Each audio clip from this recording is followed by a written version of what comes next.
아버지여 사랑하시는 아버지의 종으로 성령 충만하사 주님의 영생의 말씀과 세상을 이길 능력의 말씀을 저희에게 베풀어 주시옵기를 우리를 사랑하시는 우리 주 예수님의 거룩하신 성호를 의지하여 기도하옵나이다. 아멘. 예수님 감사드리옵나이다. 아멘. 아멘. 감사합니다. 예, 감사합니다. 오늘은 출애굽기 2장 11절로부터 25절에 있는 말씀으로 은혜를 함께 나누도록 하겠습니다.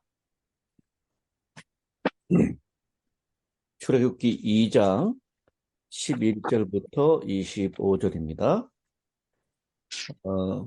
이 모세를 구원하기 위하여 하나님께서는 세 여인을 준비해 놓으셨습니다.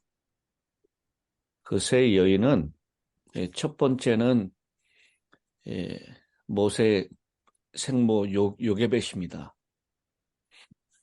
그녀는 바로의 살인 명령에 도전하여 그의 아들을 살리기로 결심하여 나일강의 방주 계획을 꾸미게 됩니다.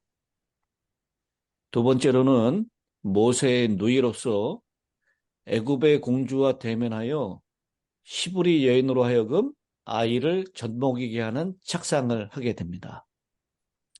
세 번째는 바로의 딸인데 그의 아버지의 살인 명령에 정면으로 도전하여 시브리인의 아이를 입양합니다. 이 바로의 딸인 바로의 딸이 어떻게 입양을 할 수가 있었을까? 여기에 대해서 좀 궁금증을 갖게 되는데요. 당시 바로였던 라마세스는 59명의 딸이 있었다라고 얘기합니다. 그래서 모세를 구한 공주가 그의 딸이었는지는 확신할 수는 없지만 그녀는 그 딸이 59명이나 되는, 그러니까 아들도 굉장히 많았겠죠. 이 바로가 여러 부인도 두었고 대가족 출신이었기 때문에 그 모세를 입양하는 데 있어서 그렇게 큰 어려움이 없었을 것이다 라고 얘기를 합니다. 애굽의 기록을 살펴보면 애굽인이 아닌 이방인들이 이따금 왕실의 일원으로 이렇게 입양되는 경우가 있었기 때문에 모세의 경우도 예외적인 경우는 아니다라고 그렇게 얘기할 수 있습니다. 이 세 명의 여인, 출애굽기 2장에 나오는 세 명의 여인, 요게벳과 미리함과 바로의 딸, 이들이 모세를 살리는데 일조를 했고요. 출애굽기 1장에 보면 히브리 산파 십브라와 부하라는 여인이 나오는데 이렇게 1장과 2장에 걸쳐서 하나님께서는 여인들을 사용하시어 그분의 백성에게 자유와 구원을 가져다 주셨다라는 것입니다. 마찬가지로 오늘날도 하나님께서는 이 여인들을 사용하셔서 이 하나님의 백성들의 자유와 구원을 가져다 주는 일에 크게 사용하신다라는 것은 의심할 여지가 없습니다. 그럼 교회에 보면 여자가 많습니까? 남자가 많습니까? 여자가 많아요. 예, 하나님, 저는 그래서 나중에 하늘나라 가도 여자들이 남자들보다 많지 않을까라고 생각을 합니다. 역시 위대한 인물들을 만들어내는 일에 이 여자들이 한 몫을 하고 있는 것을 보게 됩니다. 오늘 이제는 이 두 번째 히브리 2장의 두 번째 이야기로 넘어갑니다. 히브리 2장? 아니, 창세기 2장, 출애굽기 2장. 출애굽기 2장. 모세가 장성한 후에라고 했습니다. 이 모세가 장성한 후에 이거 나이가 몇 살인지 나오지 않고 있지만요. 우리는 사도행전 7장에 있는 말씀을 통해서 이때 나이가 몇 살이 됐다는 것을 알 수 있는데요. 모세가 몇 살의 때 이런 일이 일어납니까? 40세. 네, 사도행전 7장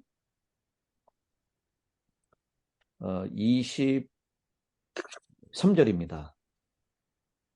나이가 40이 되매 그 형제 이스라엘 자손을 돌볼 생각이 나더니 한 사람이 원통한 일 당함을 보고 보호하여 압제받는 자를 위하여 원수를 갚아 애굽 사람을 쳐 죽이니라.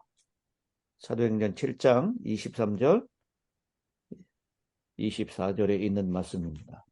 그래서 여기 출애굽기 2장 11절에 모세가 장성한 후에라고 하는 것이 이제 40이 됐을 때를 얘기한다라는 것입니다.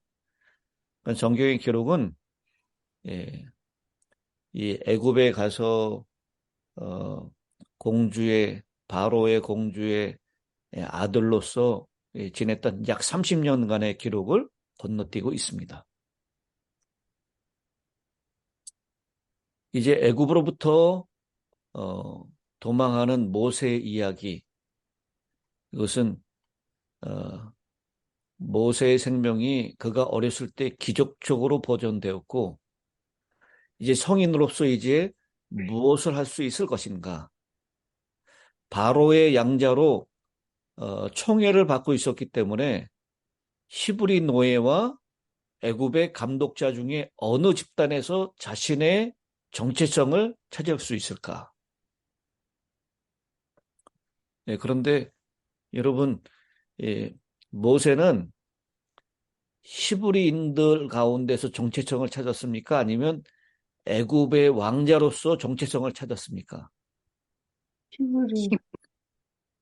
히브리인으로서의 정체성을 여전히 가지고 있었다는 것을 우리가 11절에서 볼 수 있습니다. 한 번은 모세가 장성한 후에 한 번은 자기 형제들에게 나가서 그 형제들이 살고 있는 고센 땅으로 갔다는 얘기죠. 그들이 고되게 노동하는 것을 보더니 이 고되게 노동한다라는 것은요, 그냥 우리가 흔히 그냥 좀 힘들게 노동한다 이런 뜻이 아니고요. 완전히 인간적인 대접을 받지 못하면서 아주 죽도록 고생하는 노예의 모습을 보았다라고 하는 것입니다. 근데 그런 히브리 사람들을 보면서 이 모세는 지금 뭐라고 표현하고 있냐면 자기 형제라고 표현하고 있습니다. 그의 몸에는 히브리인의 피가 흘렀고 그 자신 또한 그들과 동일한 공동체의 한 개체로서 간주하고 있었던 것입니다. 그래서 그는 그들을 방어하고자 기꺼이 살인을 감행합니다. 그랬을 때 그 다음날 이튿날이죠. 13절 이튿날 다시 나가서 두 히브리 사람이 서로 싸우는지라 그 잘못 산 사람에게 이르되 네가 어찌하여 동포를 치느냐 하매 14절입니다.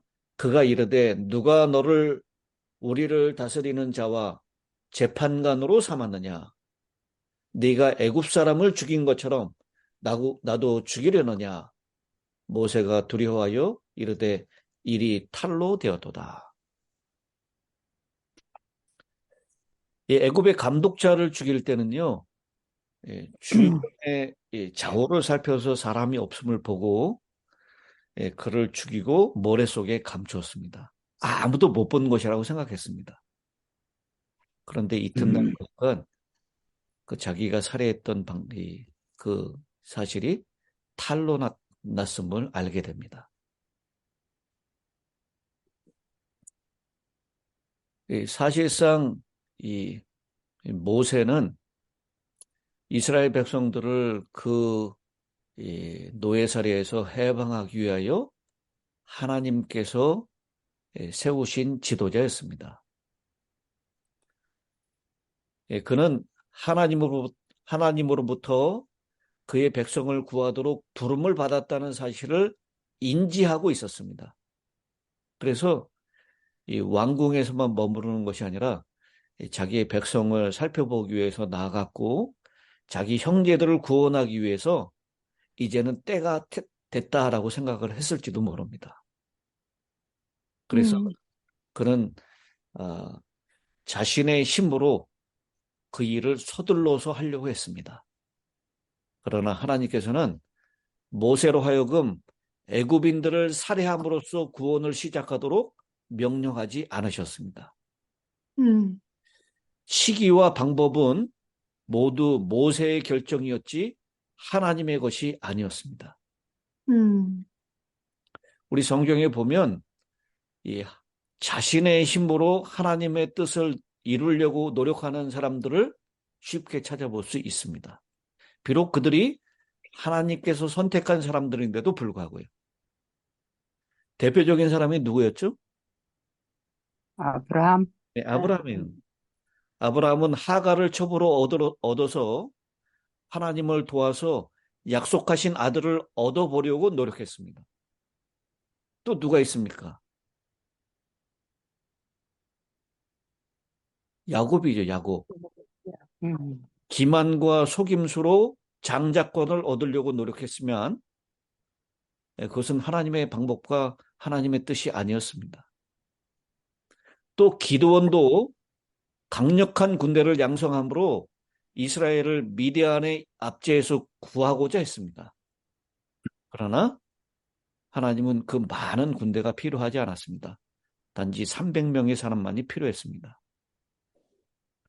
대부분의 경우에 있어서 비록 그들이 하나님께서 선택한 존재들이었지만 그들은 실패하고 좌절하였습니다. 그들 모두는 하나님의 시기와 방법을 기다려야만 했습니다. 구원자는 여호와 하나님이시지 결코 인간적인 도구에 불과했던 그들이 성취할 수가 없는 것입니다. 아멘.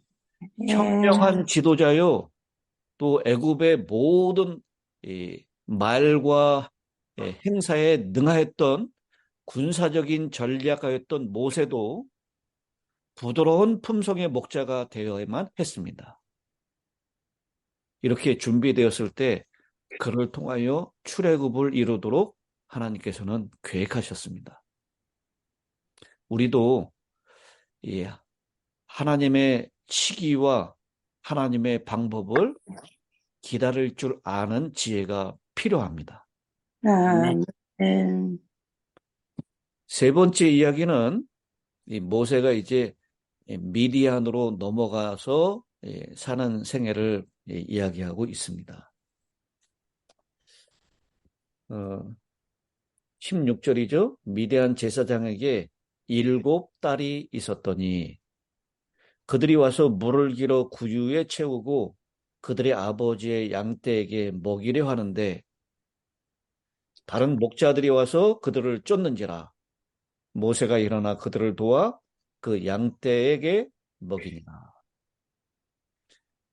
이 모세는 정말 좀 잘못된 것을 보면은 참지 못하는 그런 사람이었던 것 같습니다. 그가 바로의 낯을 피하여 이 모세는 지금 이제 살해범으로서 이 모세를 이제 현상 공모했습니다. 15절에 보면 바로가 이 일을 듣고 모세를 죽이고자 하여 찾는지라 수배한 것입니다. 근데 이 모세는 바로의 낯을 피하여 미디안 땅에 머물며 하루는 우물 곁에 앉았다라고 했습니다. 당시의 기록에 보면요, 이 애굽의 국경에는 이 군인들이 아주 철저하게 지키고 있었다라고 얘기해요. 그래서 애굽을 탈출한 어떤 죄수 이야기를 이 고대 문헌에서 기록하고 있는데요.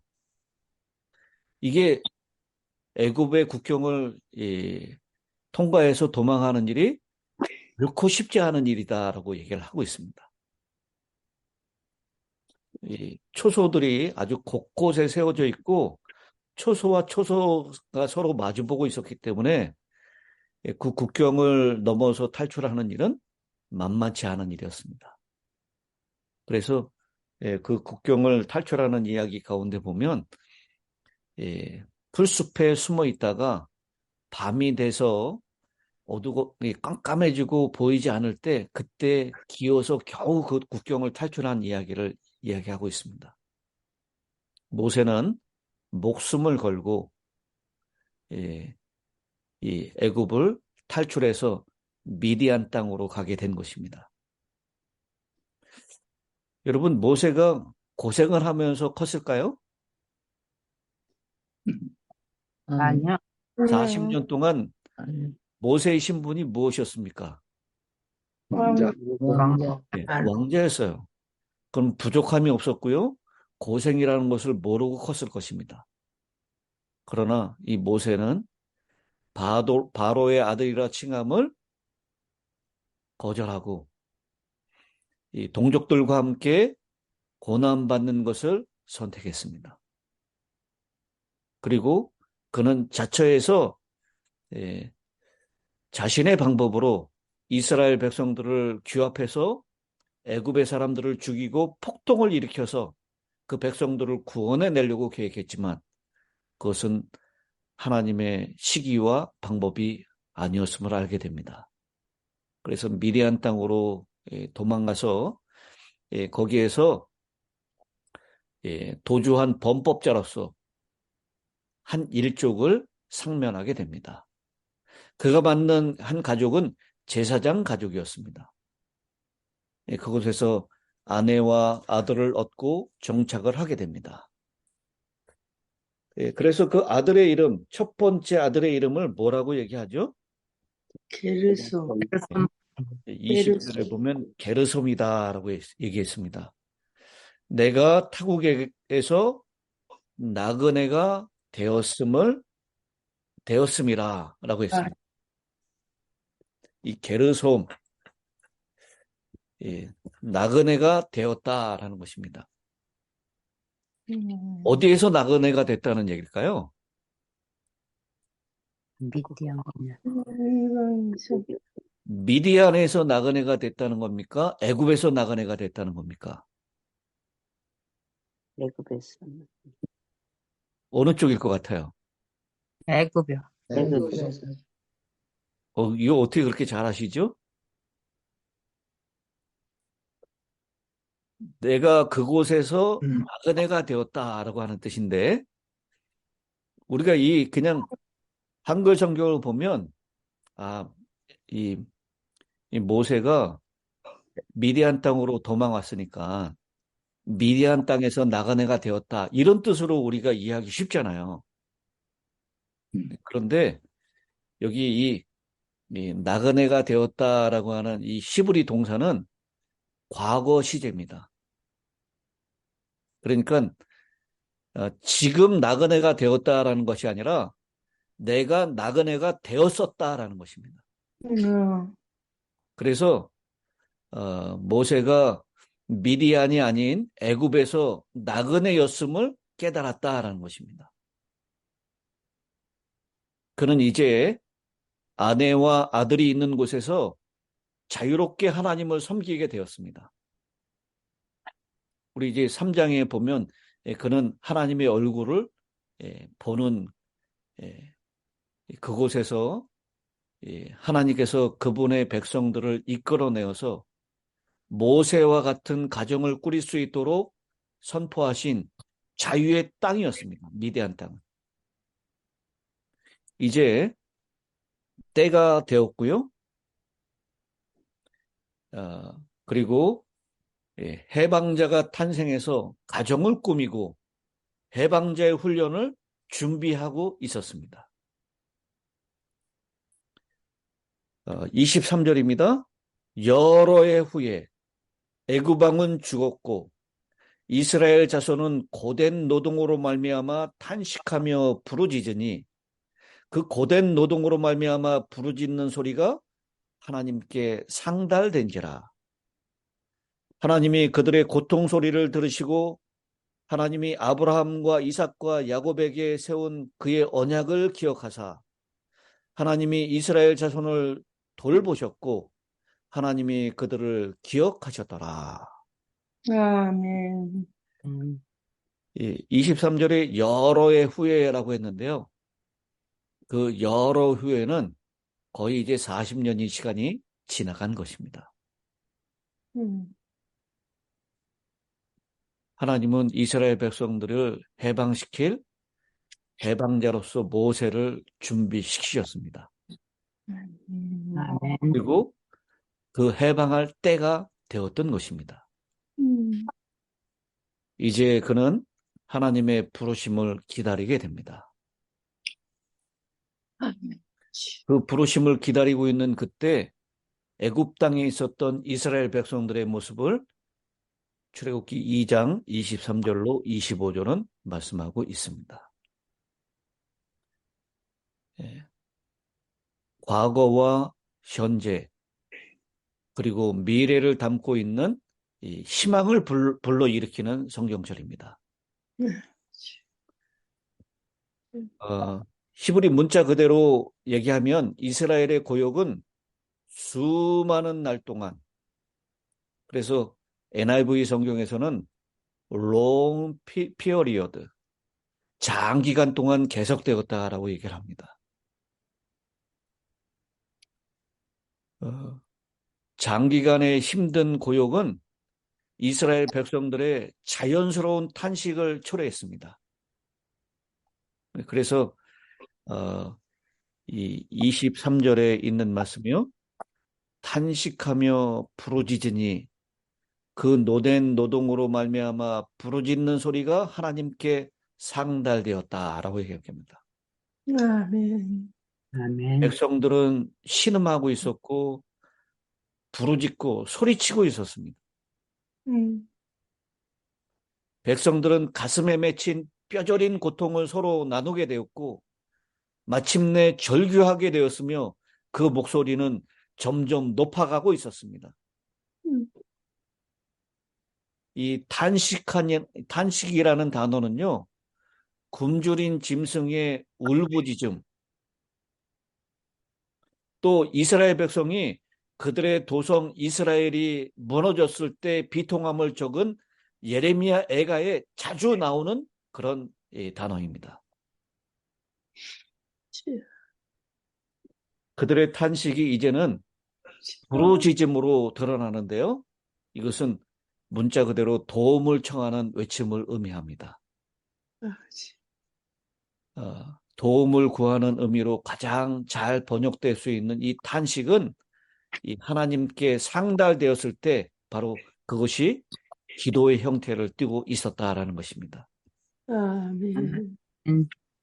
그래서요, 그 고역의 오랜 동안의 고역에 시달리는 이스라엘 백성들은 탄식하며 하나님께 부르짖으며 기도하고 있는 것입니다.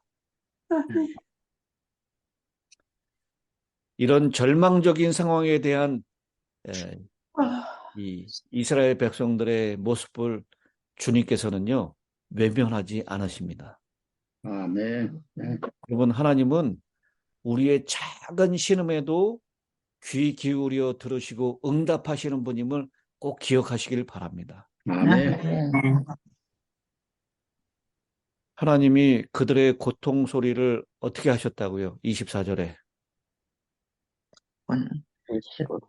고통 소리를 들으셨다라고 했어요. 여기 이 네 가지 동사에 우리가 좀 주목을 할 필요가 있습니다. 첫 번째는 들으셨다라는 것입니다.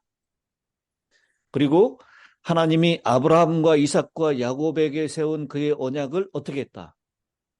기억했다. 이 두 가지 동사입니다. 들으셨다, 기억했다. 그 다음 25절에요.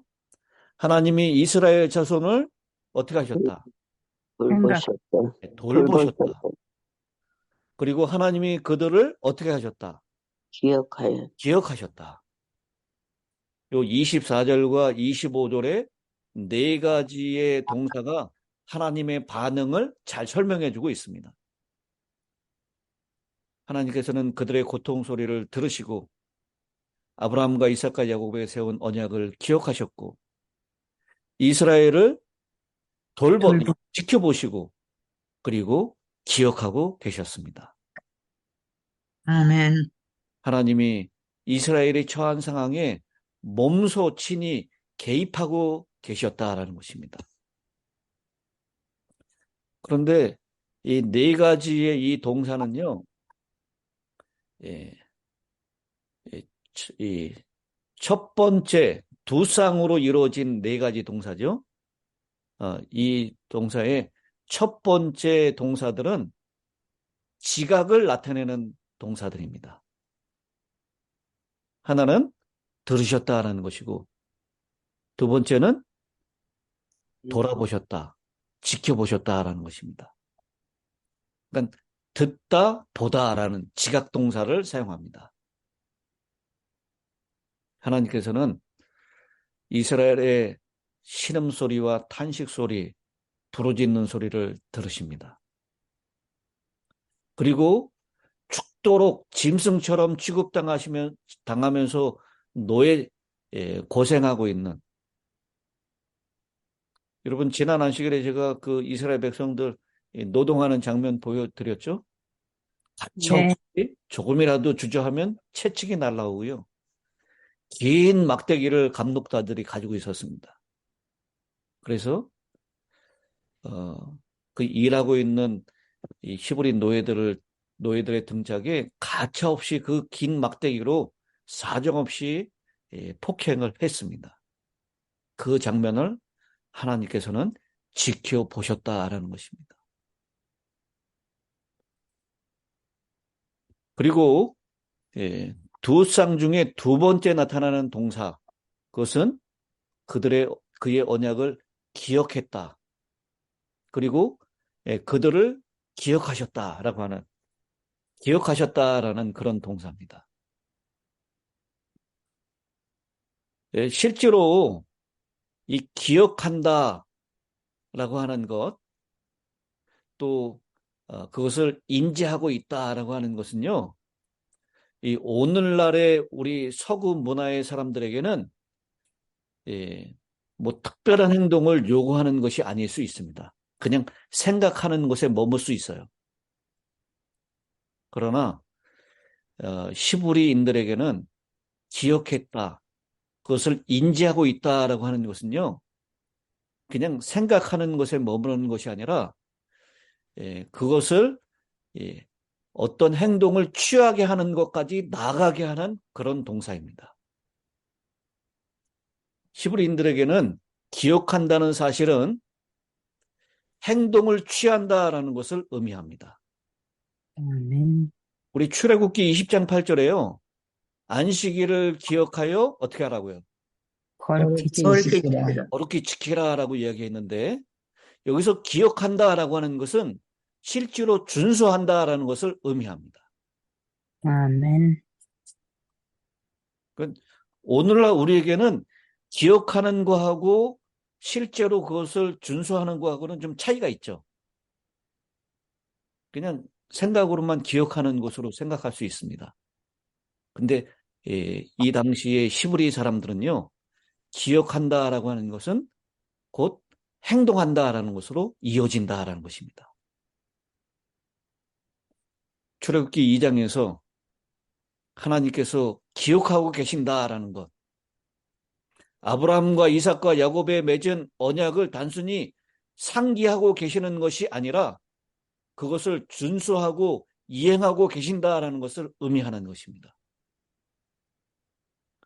히브리인들의 마음은 하나님께서 그분의 언약을 기억하고 계신다라는 사실을, 그분께서 그 언약을 이루시고 이행하신다라는 것으로 간주했다라는 것입니다. 그렇기 때문에 여기 이 히브리서 출애굽기 2장 23절, 24절, 25절에 있는 이 말씀은요, 이 하나님께서 이제는 그 아브라함과 이삭과 야곱의 언약을 기억하셔서 그들의 구원을 이행하기 위하여 이제는 실제로 행동하시는 그런 희망을 발견할 수 있는 구절이다라고 하는 것입니다. 압제 가운데서도 하나님께서 기억하시고 그것을 인지하고 알고 계셨기 때문에 결국은 그들이 구원을 받을 것이다 라는 사실로 그들의 미래는 밝아질 수 있었다라는 것입니다.